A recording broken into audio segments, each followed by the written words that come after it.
1979 წლის 9 აგვისტო, ლოს-ანჯელესი. პოლიცია ბევერლი ჰილზის ერთ-ერთ სახლში შედის და ხედავს იმას, რაც ამერიკას სამუდამოდ შეცვლის. 5 ცხედარი იატაკზე, სისხლით დაწერილი სიტყვები კედლებზე და წარმოუდგენელი საზარელი სისასტიკე.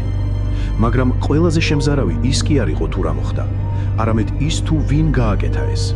პატარა ტანის, ქარიზმატული კაცი, რომელიც თავს წინასწარმეტყველად მიიჩნევდა. მას არავინ მოუკლავს საკუთარი ხელით, მან უბრალოდ სხვებს უბრძანა ეს.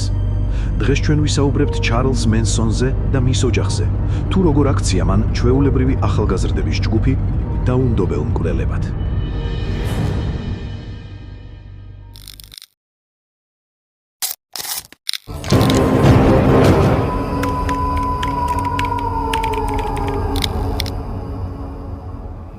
შესაძლებელია თუ არა იყო მკვლელი, როცა თავად რეალურად არავისთვის წაგირთმევია სიცოცხლე? პასუხი ზოგისთვის შეიძლება გასაკვირად ჟღერდეს, მაგრამ შესაძლებელია. ეს დაამტკიცეს თუნდაც სამხედრო დამნაშავეებმა იმ შემთხვევაშიც კი, თუ მათ პირადად არ აუღიათ ხელში იარაღი და არ გამოუკრავთ თითის ასხლეთზე. ასევე შესაძლებელია იყო იმდენად გავლენიანი და ფსიქოპათური პიროვნება, რომ შენში მყოფმა ამ პიროვნებამ შემდეგ საშუალება მოგცეს სხვისი გონების მარტივი მანიპულირებისა და ისეთი ქმედებების წაქეზებისა, რაც არ ჩდება მორალის არცერთ სკალაში. სწორედ ასე მოქმედებს ძირითადად სექტები, რომლებიც თავდაპირველად მაცდურნი არიან, სულიერ განვითარებასა თუ ცხოვრებისეულ ცვლილებებზე მინიშნებებით სავსე ლოზუნგებით. შემდეგ კი სულ უფრო მეტად ითრევენ ახალ წევრებს თავიანთ მახეში, ნელ-ნელა აწყვეტინებენ ოჯახსა და ახლობლებთან კავშირს, სანამ ბოლოს სრულად არ დაიუფლებიან ამ ადამიანის ყოველ აზრს. ასეთი გარემოდან თავის დაღწევა მხოლოდ იშვიათად შეიძლება არ დამთავრდეს მარცხით, ხოლო რაც ხშირია, ეს სექტაში ყოფნის შემზარავი შედეგებია. ასე იყო 1969 წლის აგვისტოშიც. შერონ ტეიტი იყო უაღრესად ლამაზი და ნიჭიერი მსახიობი, რომელიც აჯადოებდა ამერიკულ საზოგადოებას. მან თავისი პირადი ცხოვრება რომან პოლანსკის დაუკავშირა პოლონელ რეჟისორს, რომელიც მსოფლიო აღიარების ზღვარზე იდგა. წყვილმა 1968 წლის 20 იანვარს იქორწინა და თავდაპირველად შერონი და რომანი რეჟისორის აპარტამენტში ლონდონში აიტონ სკვერზე დასახლდა. თუმცა მალე ლოს-ანჯელესში დაბრუნდნენ, სადაც მდიდრულ სოციალურ ცხოვრებას ეწეოდნენ. ისინი რეგულარულად ხვდებოდნენ კინოვარსკვლავებს, როგორებიც იყვნენ სტივ მაკ-ქუინი, მია ფეროუ, ჯოან კოლინზი, ჯეიმს ფონდა თუ კერკ დუგლასი და არ ერიდებოდნენ მუსიკოსებთან კონტაქტსაც. მათ მეგობრების წრეში იყვნენ ჯიმ მორისონი და ჯგუფ დე მამეს ენ დე პაფესის წევრები. შერონის კარიერა აჩქარდა ფილმში თოჯინების ველი, შესრულებული როლისთვის მან ოქროს გლობუსის ნომინაცია მიიღო, ხოლო შემდგომმა ნამუშევრებმა კრიტიკოსთა კეთილგანწყობა მოუტანა. ისინი, როგორც შერონი, ისე რომანი ბეჯითად მუშაობდნენ წარმატებისთვის, ხოლო 1968 წლის ბოლოს ცხოვრებამ მათ კიდევ ერთი გამოწვევა მოუტანა. ტეიტი ფეხმძიმედ იყო. 1969 წლის თებერვალში წყვილმა გადაწყვიტა დასახლებულიყო რეზიდენციაში სიელო დრაივზე, ბენედიქტ კანიონში, კალიფორნია. შერონს მაშინვე შეუყვარდა ეს სახლი და სწორედ მასში მოისურვა თავისი შვილის აღზრდა. შენობა ადრე წყვილის მეგობრებს, ტერი მელჩერსა და კენდის ბერგენს ეკუთვნოდა.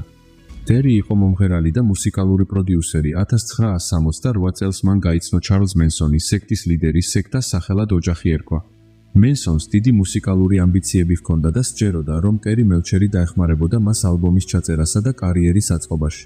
თავდაპირველად ტერი აღფრთოვანებული იყო ჩარლზით, მას გეგმაში ჰქონდა კიდეც ფილმის შექმნა მასზე და იმ ჰიპურ საზოგადოებაზე, რომელსაც მენსონი ქმნიდა.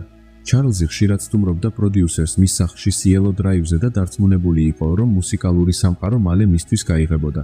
მან დაიწყო თანამშრომლობა დენის უილსონთან, ჯგუფ The Beach Boys-ის დრამერთან და ამ ნაცნობობის ნაყოფი გახდა შემდეგ სიმღერა Never Learn Not to Love, ნამუშევარი, რომელიც შთაგონებული იყო იმით, რაც თავად მენსონმა შექმნა.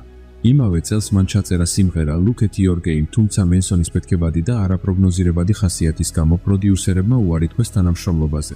ჩარლზი განრისხდა, შემდეგ ხშირად აწუხებდა მელჩერს და მუქარით ცდილობდა მუსიკალური პროექტის შექმნის იძულებას, მაგრამ ეს არ გამოუვიდა და შოუ-ბიზნესში მისი კარიერის აწყობის ოცნებები სამუდამოდ გაქრა.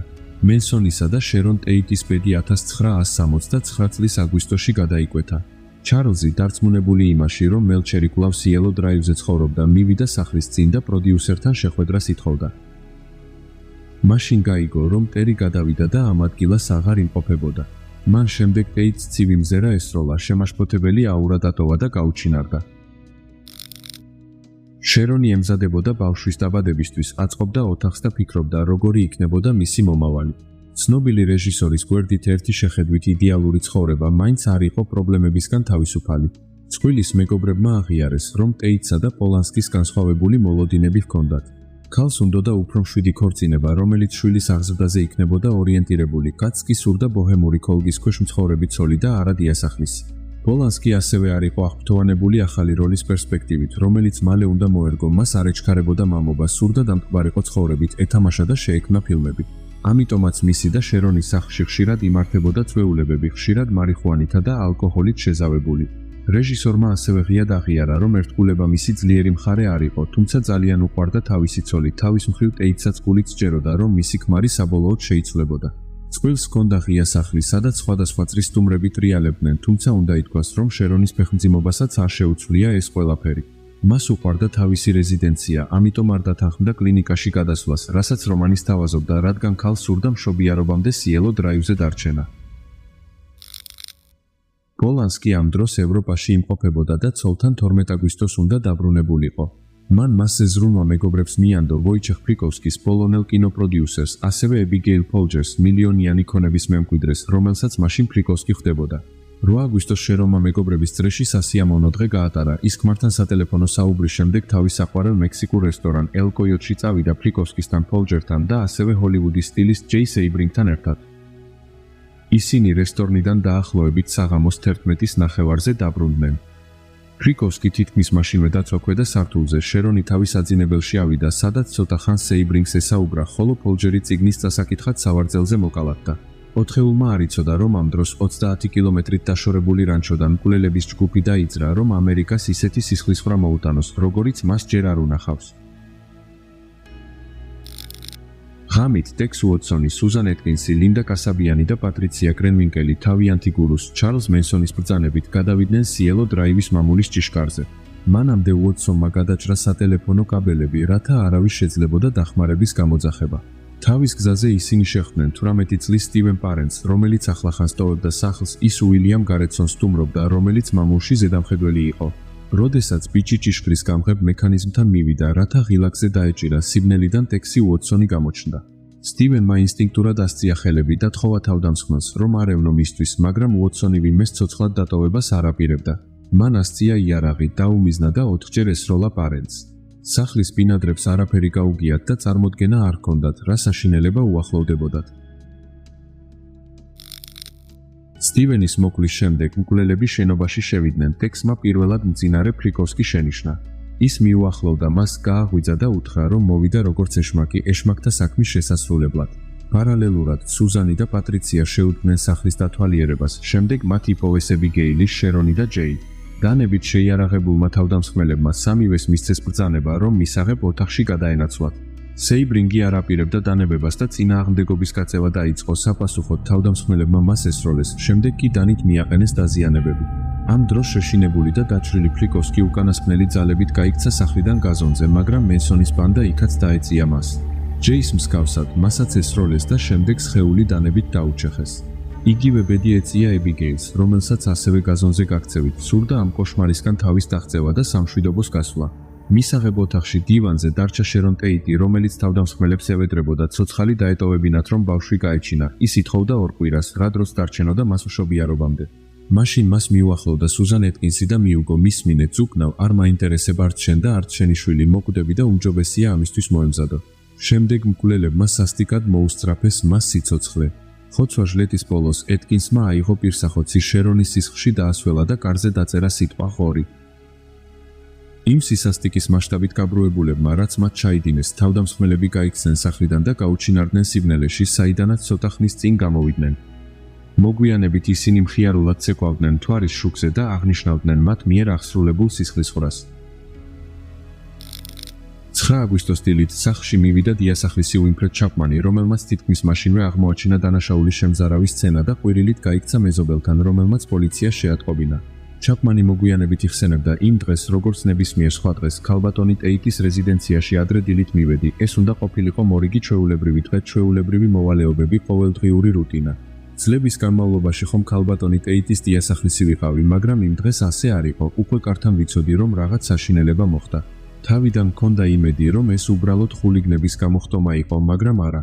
ეს იყო ყველაზე საშინელი რამ, რაც ცხოვრებაში მინახავს. ყველაფერი სისხლით იყო მოსვლილი, კედლებზეც კი სისხლი იყო და იქიცვა ქალბატონი ტეიტი და სხვა ადამიანები. ვერ ვიჯერებდი, რა სახის მხედს შეეძლო ამის გაკეთება.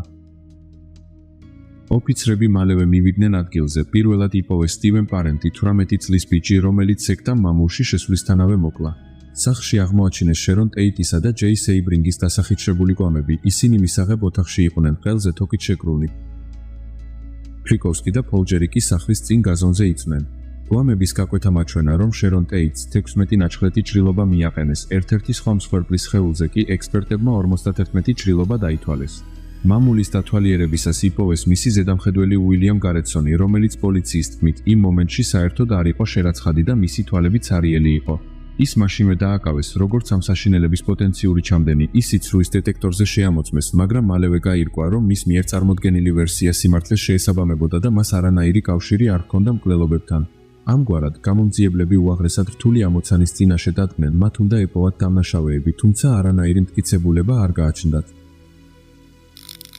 ტრაგიკული ღამის ამბებმა, რომ ამ პოლანსკიმდე მიაღწია, მან დაუყოვნებლივ შეწყვიტა მოგზაურობა ლონდონში და ლოს-ანჯელესში დაბრუნდა. ის შეძრწუნებული იყო მომხდარით, ხოლო მის მეგობრებს ეშინოდათ, რომ ეს დრამა მას სრულიად გაანადგურებდა.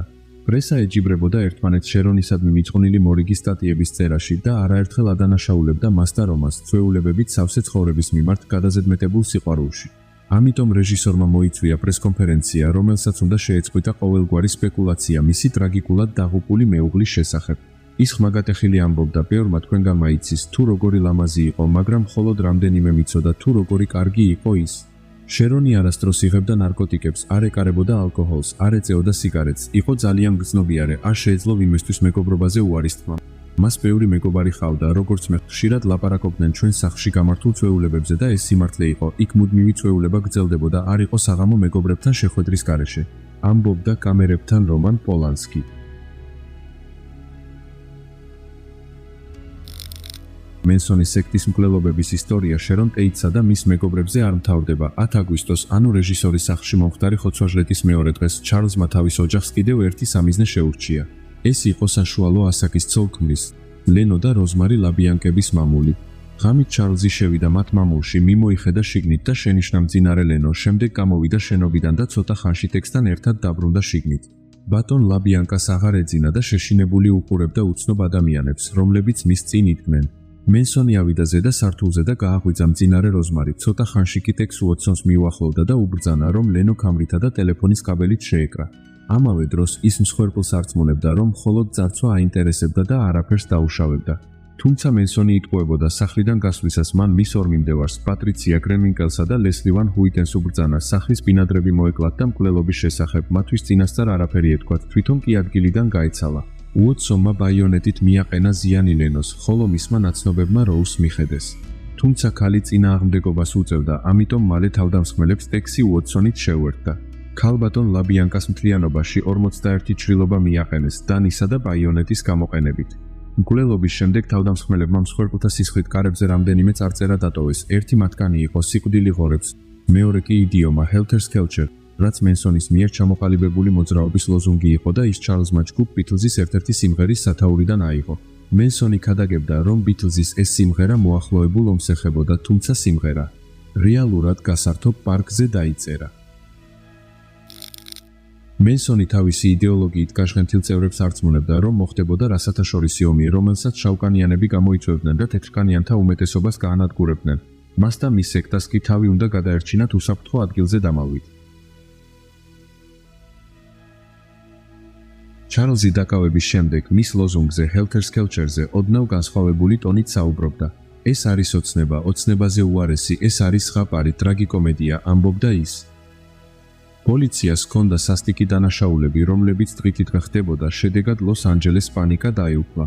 კინო და მუსიკალური ვარსკვლავების ნაწილი დარწმუნებული იყო, რომ ისინი იყვნენ მკვლელების მომდევნო სამიზნეები, ამიტომ მიატოვეს თავიანთი მამულები და ქალაქიდან წავიდნენ. ჯეი სეიბრინგის დაკრძალვის დროს სტივ მაკ-კუინი იარაღით ხელში გამოჩნდა საკუთარი სიცოცხლის შიშით, საკუთარი თავის გადასარჩენად. გამომძიებლების ყურადღება პირველად მენსონის ოჯახისკენ 16 აგვისტოს მიიმართა 70-ზე მეტმა პოლიციელმა ჩაატარა რეიდი რანჩოზე, სადაც სექტა იმყოფებოდა. თუმცა საქმე სასტიკ მკვლელობებს კი არა, არამედ მანქანების ქურდობას ეხებოდა და სულ 26 ადამიანი დააკავეს, მაგრამ მალევე ყველა გაათავისუფლეს მტკიცებულებების არარსებობის გამო. მიუხედავად ამისა, მენსონმა ჩათვალა, რომ მისთვის საუკეთესო იქნებოდა ოჯახის სხვა ადგილას გადაყვანა და ამისთვის მან მორიგი რანჩო აირჩია, ამჯერად სიკვდილის ველზე. ამ ადგილზე მისვლა კი მხოლოდ კანიონით გარშემორტყმული მინდვრის გზით იყო შესაძლებელი და ჩარლზი დარწმუნებული იყო, რომ ასეთ გამარტოებულ ადგილზე პოლიცია მას ვერ მიაგნებდა. ქურდობებთან და ყაჩაღობებთან დაკავშირებული მორიგი რეიდის შემდეგ დააპატიმრეს ოჯახის ერთ-ერთი წევრი სუზან ეტკინსი, რომელიც უაღრესად თავდაჯერებული ტონით სხვა პატიმრებთან ტრაბახობდა, რომ სწორედ ის იყო შერონ ტეიტის მკვლელობაზე პასუხისმგებელი. სწორედ მაშინ დაუკავშირეს პირველად სექტას სახელად ოჯახი აგვისტოს სასტიკ მკვლელობებს. მორიგი ჩვენებების მოპოვების შემდეგ გამომძიებლები უკვე მზად იყვნენ მენსონისა და მისი ბანდის წინააღმდეგ ბრალის წასაყენებლად. 1970 წელს სასამართლოს წინაშე წარდგნენ ჩარლზ მენსონი, ტექს უოტსონი, პატრიცია კრენვინკელი და ლინდა კასაბიანი, მათ სიელო დრაივზე მომხდარ ხოცვა-ჟლეტაზე უნდა ეპასუხათ. მალე ოჯახი ცოლ-ქმარ ლაბიანკების მკვლელობასაც დაუკავშირეს. თავდაპირველად ეტკინსი თანამშრომლობდა პროკურატურასთან სიკვდილით დასჯისგან თავის არიდების სანაცვლოდ, მაგრამ როდესაც მიხვდა, რომ ეს შესაძლოა მისი გურუსთვის და ლიდერისთვის, ჩარლზ მენსონისთვის ხელისდადება გამოსულიყო, ჩვენება უკან წაიღო. ამიტომ სრული გათავისუფლება სისხლის სამართლის პასუხისმგებლობისგან კასაბიანს შესთავაზეს. როგორც დადგინდა, ის მართალია მონაწილეობდა თავდასხმებში, მაგრამ მისი როლი მძღოლის ფუნქციით შემოიფარგლებოდა, შედეგად ლინდა დათანხმდა ამ თანამშრომლობას და გახდა ბრალდების ერთ-ერთი მთავარი მოწმე. ერთხელ მორიგის ხდომის დროს მენსონი და სხვა ბრალდებულები სასამართლოში შუბლზე ამოტვიფრული ასობგერა იქსით გამოჩნდნენ. თავის მხრივ შენობის წინ იკრიბებოდნენ მისი სექტის სხვა წევრები, რომლებიც თავისუფლებაზე დარჩნენ და იმუქრებოდნენ, რომ თუ გურუს მსჯავრს დაადებდნენ, ისინი თავს დაიცავდნენ. მიმდინარე პროცესების დროს ისინი არაერთხელ ემუქრებოდნენ ასევე მოწმეებს, რომლებსაც მენსონის წინააღმდეგ უნდა მიეცათ ჩვენება. 1971 წლის 29 მარტს გამოცხადდა განაჩენი შერონ ტეიტისა და მისი მეგობრების მკვლელობის საქმეზე. ყველა ბრალდებული დამნაშავედ ცნეს და შტატის უმაღლესი სადამსჯელო კანონის მიხედვით სიკვდილით დასჯა გამოუტანეს. ცოლ-ქმარ ლაბიანკების შემთხვევაშიც მათ მიმართ გამამტყუნებელი განაჩენები გამოცხადდა. მენსონს ასევე მიესაჯა დამატებითი სამუდამო პატიმრობა მუსიკოსი გარი ჰინმანის მკვლელობის დაკვეთისთვის, რომელიც სექტის მეგობარი იყო, მოგვიანებით კი მათი პირველი მსხვერპლი აღმოჩნდა.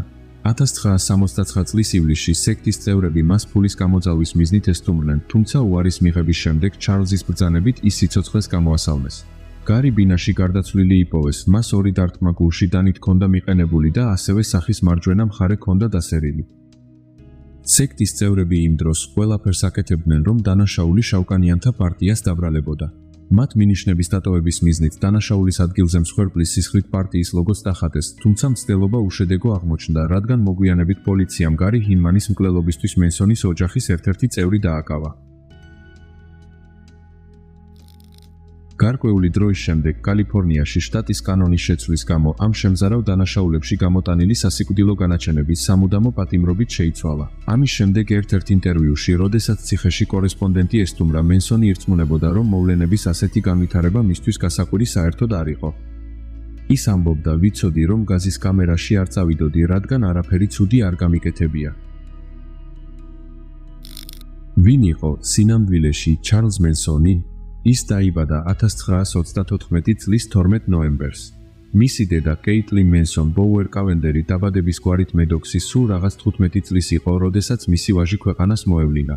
მისმა პარტნიორმა და ჩარლზის ბიოლოგიურმა მამამ მიატოვა ის, როგორც კი შეიტყო გოგონას ფეხმძიმობის შესახებ. კეიტლინი შემდეგ ცოლად გაჰყვა უილიამ მენსონს, ჩარლზის მამინაცვალს, რომელიც ქიმწმენდაში მუშაობდა. ბიჭის დაბადების შემდეგ დედა ხშირად ტოვებდა ბავშვს სახლში და საკუთარ ძმასთან ერთად ბარებში სასმელად მიდიოდა. უილიამმა არ მოითმინა ცოლის ასეთი ცხოვრების სტილი და ქორწინებიდან მალევე საქმე განქორწინებამდე მიიყვანა. 1939 წელს, როდესაც ჩარლზი სულ რაღაც 5 წლის იყო, მისი დედა და ბიძა დააკავეს შეიარაღებული თავდასხმისა და ყაჩაღობისთვის, მათ შესაბამისად 5 და 10 წლით თავისუფლების აღკვეთა მიესაჯათ.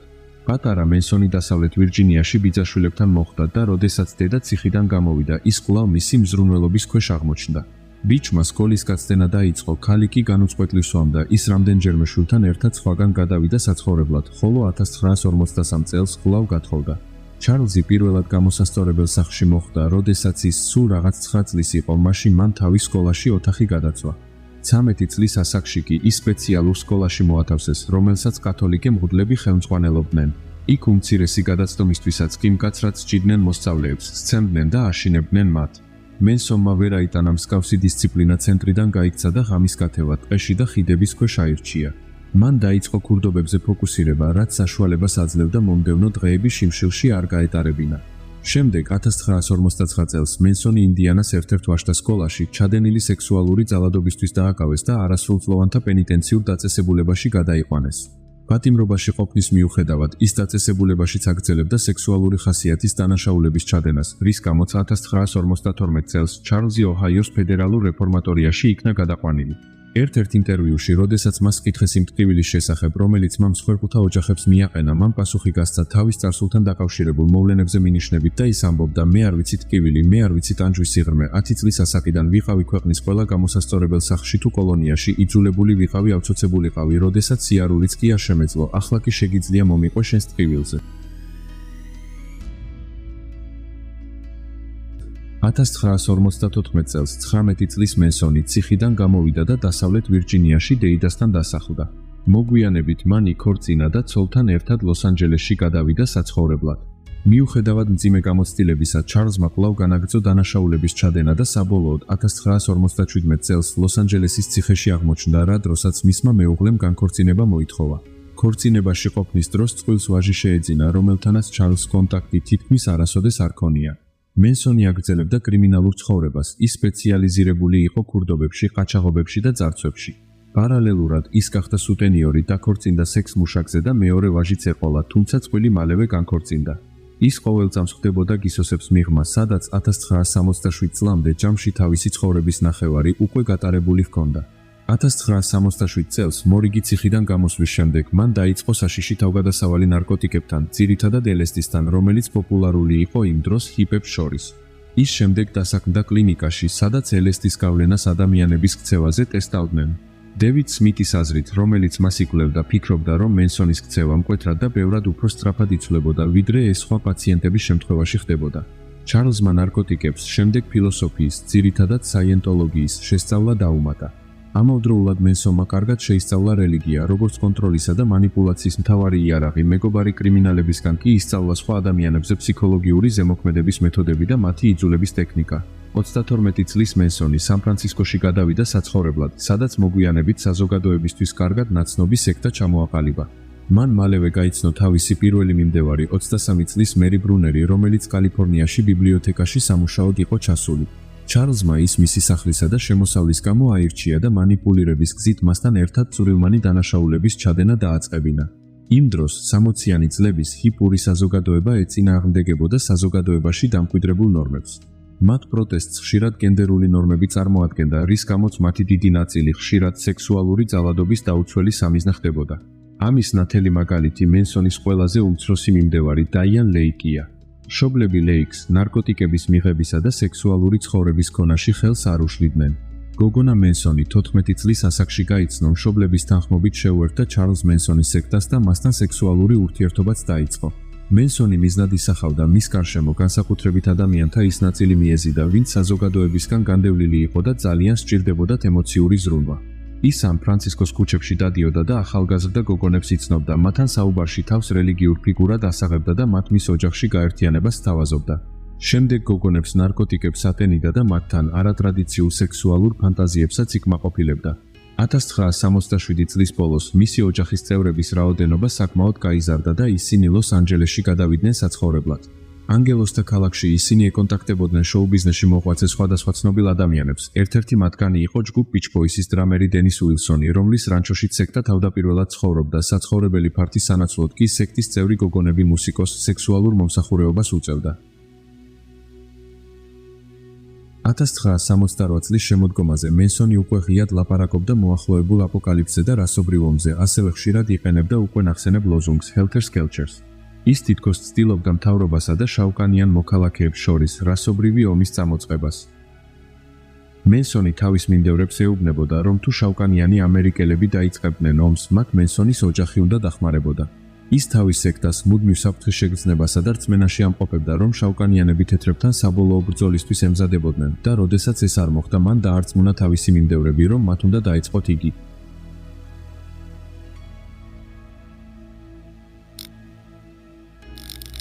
ამ ისტორიის შემდგომი ნაწილი უკვე იცით, მათ მიერ ჩადენილი თავდასხმების შემდეგ სექტის ნაწილმა და თავად ჩარლზ მენსონმა ცხოვრების დარჩენილი ნაწილი ციხეში გაატარა. საბოლოო ჯამში აღმოჩნდა, რომ მენსონის სექტას დაახლოებით 30 წევრი და ასობით მიმდევარი ჰყავდა. მათ დროის სხვადასხვა პერიოდში დაახლოებით 13 ადამიანი მოკლეს. სექტის მთავარი გეგმა ჰოლივუდის ვარსკვლავების მკვლელობები იყო.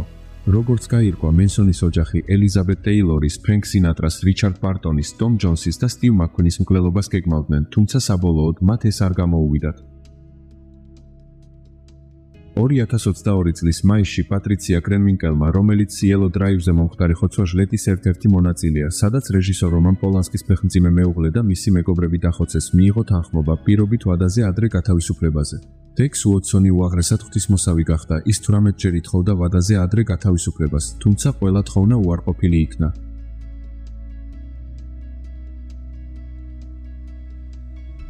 ასევე ლესლი ვან ჰუიტემმა შეიტანა განაცხადების სასჯელის შემცირების შესახებ. 2022 წლის თებერვალში დოკუმენტები უზენაესმა სასამართლომ უარყო. სუზან ეტკინსიც იბრძოდა თავისუფლებაზე გასასვლელად 1976 წელს. მან ინტერვიუ მისცა, რომელშიც აღიარა, თუ რა ხდებოდა მაშინ შერონ ტეიტის სახლში. მახსოვს, ტექს უოტსონთან ერთად მანქანაში ჩავჯექი და მერე პოლანსკის სახლთან მივედით იმ განზრახვით, რათა შიგნით ყველა ცოცხალი მოგვეკლა. შემდეგ იქ დამსვეს, რომ შერონ ტეიტისთვის მეყურებინა. ის მელაპარაკებოდა და მახსოვს, ამ დროს არაფერს ვგრძნობდი, აბსოლუტურად არაფერს ვგრძნობდი, როდესაც ის თავისი და თავისი შვილის სიცოცხლეს გვევედრებოდა. ატკინსმა მოგვიანებით დაწერა ავტობიოგრაფიული წიგნის სახელწოდებით „სატანის შვილი, ღვთის შვილი“. 2008 წელს ცნობილი გახდა, რომ მას კიბო აქვს და ნახევარ წელზე მეც ვერ იცოცხლებს. 2009 წლის 20 სექტემბერს ის ციხეში გარდაიცვალა. სექტის წევრი ზოგიერთი სხვა პატიმარი კვლავ გისოსებს მიღმა კალიფორნიის ქალთა ციხეში რჩებიან.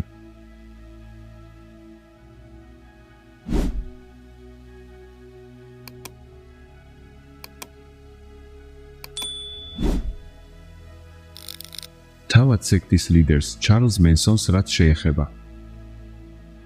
1970 წელს გამოვიდა მისი ადრე ჩაწერილი სიმღერების ალბომი, რომელსაც მსმენელის მხრიდან დიდი გამოხმაურება არ მოჰყოლია. სამაგიეროდ დღეს ის ერთგვარ კურიოზულ კონტექსტში განიხილება.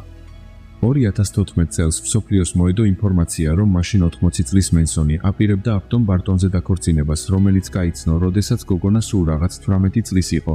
1 წლის შემდეგ 2015 წელს ნიშნობა გაუქმდა, მიზეზი სავარაუდოდ მინიმუმ 2 იყო. პირველი იყო ღალატი, რომელიც ბარტონს უნდა ჩაედინა მენსონის მიმართ, ხოლო მეორე მიზეზი, რაზეც ხალხი საუბრობდა, იყო ის, რომ გოგონა სურდა მენსონზე დაქორწინება მხოლოდ იმისთვის, რომ მისი სიკვდილის შემდეგ უფლება ჰქონოდა მის კონთან ცდომაზე და საჯაროდ გამოეფინა იგი.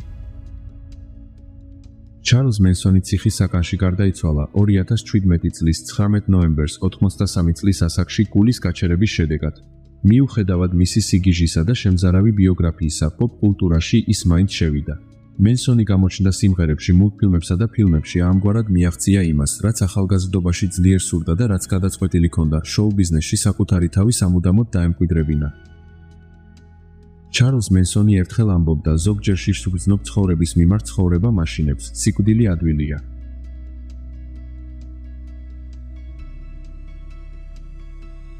Tell me in a sentence who you are.